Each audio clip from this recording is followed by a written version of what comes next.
I got a challenge for you. Something I've been doing myself, and I didn't realize how challenging it would be until I did it. But staring into the mirror, looking at myself, and really seeing myself, not just the physical aspects, but really seeing me, talking to myself in the mirror, asking myself questions, and having to stand there and actually answer the question. There's no running away. No running away. Stand there. Practice standing there. Maybe you only do 1 minute a day for a while, then you move up to 2 minutes a day, 5 minutes, whatever you need to do. But there's a lot of release that happens when you're able to stare at yourself in the mirror and be proud of what you see.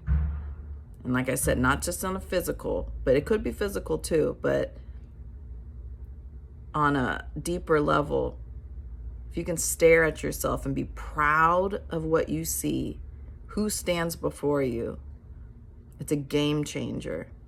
There's days when I don't want to do it.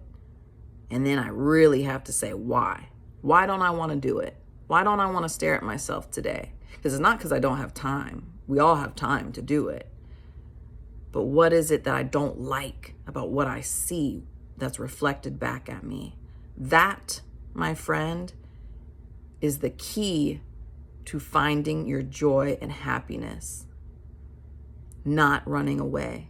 Look at yourself. Stare at yourself. Be present with yourself. Then you will start to receive messages about yourself. Some of them not so pretty.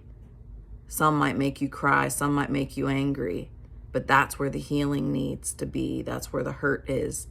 And if you keep running from it and avoiding it and covering it with vices, you will never, ever know yourself. You will never be able to be happy for others fully. Instead, you will live in a world of jealousy.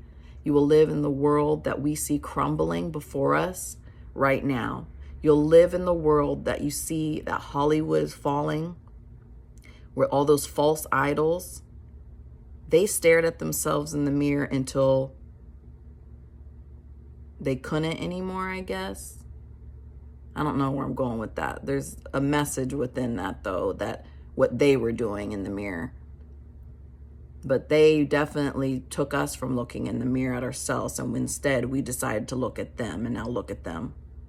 They stopped looking in the mirror. At one point, they were looking in the mirror and figured out what they wanted to do and who they wanted to be and how much money they wanted to make. And then they stopped looking in the mirror too. Was it out of shame because of some of the things that they were doing and a part of? Do we do the same thing? Is there a reason we can't look at each other in the eye because we can't even look at ourselves in the mirror? Like, think about it. What are we running from? Ourselves. Fear is deadly, and it's what's killing our entire society. So before we point fingers, before we blame other people, before we think a politician can save us, you have to save yourself. Look in the mirror. Look in the mirror. Look in the mirror.